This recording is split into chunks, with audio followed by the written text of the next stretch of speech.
Sveiki! Šiandien nereme į vieną, sakyčiau, tikrai įspūdingą filosofinę sistemą. Ji, įsivaizduokite, tarsi žemėlapis, parodantis visą žmogaus sąmonės vystymosi kelią. O tas kelias veda per 6 labai aiškius etapus. Tai kelionė iš taško, kur esame savo pačių proto kaliniai, iki pat, beveik dieviškos perspektyvos. Ir žinote, kas čia svarbiausia? Tai nėra kažkokia sausa akademinė teorija. Anaiptol. Ji gimė iš autoriaus asmeninės viso gyvenimo paieškos. Tai kelias, kurį jis pats nuėjo su visais sunkumais ir atradimais. Ir būtent tai visą šią atrodytų abstrakciją idėją paverčia, daug artimesnė ir labiau suprantama mums visiems. Bet prieš pradedant visą šią kelionę, norisi stabtelėti ir užduoti vieną fundamentalų klausimą. Tokį, kuris filosofus kamuoja jau tūkstančius metų. Būtent šis klausimas bus tas raktas, kuris atrakins duris į viską, apie ką šiandien kalbėsime. Gerai, tad koks mūsų planas? Iš pradžių nusileisime į patį kelionės pradžios tašką – garsiąją Platono olą. Po to patirsime prabudimą, tai bus tas lūžio momentas. Toliau, aišku, bandysime išsiaiškinti, kasgi tas realybės architektas. Ir galiausiai pasieksime pačią viršūnę, iš kur atsiveria visas vaizdas. Taigi, kelionė prasideda dabar. Taigi, kiekviena kelionė turi pradžią. Ir ši prasideda gana niurioje vietoje. Būsenoje, kurią autorius lygina su nieko kitu, o Platono olos alegorija. Įsivaizduokite, mes sėdime surakinti, matome tik šešėlius ant sienos ir esame šventai įsitikinę, kad būtent tai ir yra visa realybė. Ir čia slypi visas įdomumas. Šiuose pirmuosiuose etapuose pasirodo visiškai nesvarbu, kur žiūrime, ar gilyn į save, ar į išorinį pasaulį. Abiem atvejais matome, tik tuos pačius šešėlius ant sienos. Mūsų vidinės fantazijos ir tas vadinamasis išorinis pasaulis čia yra praktiškai tas pats. Kodėl? Nes abu yra tik tikrovės atspindžiai, tik projekcijos. Gerai, o dabar pereiname prie, sakyčiau, svarbiausio momento. Trečioji pakopa. Būtent čia įvyksta tas tikrasis proveržis. Tai pirmasis, bet pats svarbiausias žingsnis iš olos link šviesos. Bet šis žingsnis į laisvę, žinoma, neįvyksta šiaip sau. Tam reikia rakto.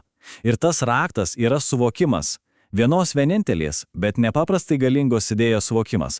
Tokios idėjos, kuri paėmė ir apvertė visą realybės suvokimą aukštyn kojomis. Visiems laikams.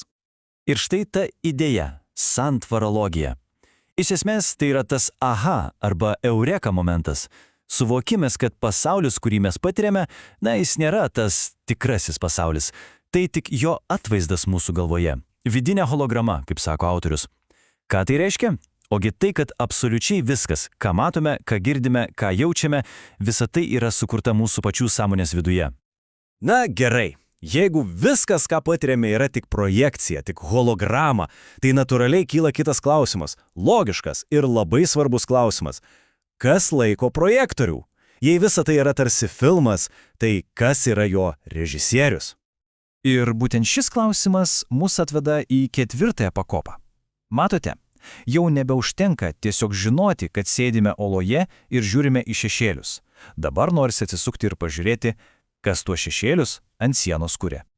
Atsakymas, kurį siūlo ši sistema, skamba sudėtingai transcendentalinis subjektas, bet pabandykime paprasčiau. Tai lyg koks metafizinis, biologinis organas mumise. Nematomas režisierius dirbantis užkulisėse, kuris ir sukuria visą tą spektaklį, kurį vadiname savo realybę. Būtent jis yra tas olos architektas. Tai kaipgi tas architektas dirba? Pasirodo, jis ima 3 skirtingus ingredientus, 3 duomenų srautus. Pirmiausia, surenka visus signalus iš išorinio pasaulio. Tada prideda informaciją iš mūsų pačių fizinio kūno. Ir galiausiai įmaišo signalus iš mūsų psichikos, mintis, jausmus, prisiminimus. Visą tai sumaišęs, jis ir sukuria tą vientisą, įtikinamą hologramą, kurią mes ir patiriame kaip realybę. O štai 5 pakopa mus tiesiog įmeta į 21 amžių. Čia filosofija susiduria su technologijomis. Iškyla labai aktualūs klausimai. Pavyzdžiui, transhumanizmas, ar mes galime patobulinti šitą savo vidinį projektorių? Bet kartu atsiranda ir didžiulė rizika. O kas jeigu technologijos tiesiog perims mūsų vidinės salos valdymą ir pavers mus dar didesniais, dar labiau priklausomais kaliniais? Štai, Po visų šių etapų pagaliau priartėjame prie kelionės viršūnės, prie pačios aukščiausio taško, galutinio tikslo, kuriame pasiekiamas aukščiausias įmanomas realybės suvokimo lygis.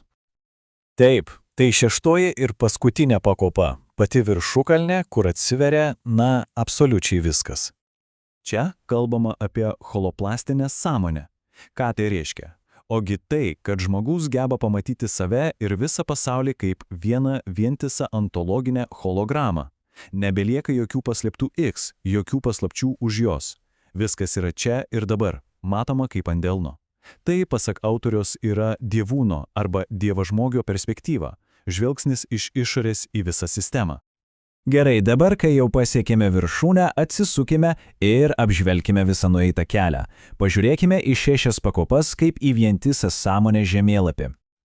Taigi viskas prasideda nuo pirmojo lygio vidinio pasaulio, kai psichinė erdvė painiojama su realybė. Antrame lygyje jau žiūrime išorinį pasaulį, bet vis dar matome tik projekcijas. Trečiajame įvyksta prabudimas. Suprantame, kad viskas yra holograma. Ketvirtame etape jau ieškome tos hologramos architekto. Penktame suvokiame save kaip hibridinį dviejopą žmogų. Ir galiausiai šeštame pasiekėme tą dievišką žvilgsnį. Taigi matome visą kelią nuo kalinio sėdinčio oloje iki savo paties supratimo architekto, nuo subjektyvios iliuzijos iki visą apimančios tiesos. Na ir pabaigai norisi palikti vieną, provokuojantį klausimą apmąstymui. Jei šis žemėlapis iš tiesų aprašo sąmonės kelionę, tai kurioje jo vietoje atsidūrė kiekvienas iš mūsų? Supratimas, kurioje pakopoje esame dabar, galbūt ir yra tas pats pirmas žingsnis į kitą lygmenį. Tad lieka atviras klausimas, kur esame mes šioje didingoje sąmonės kelionėje?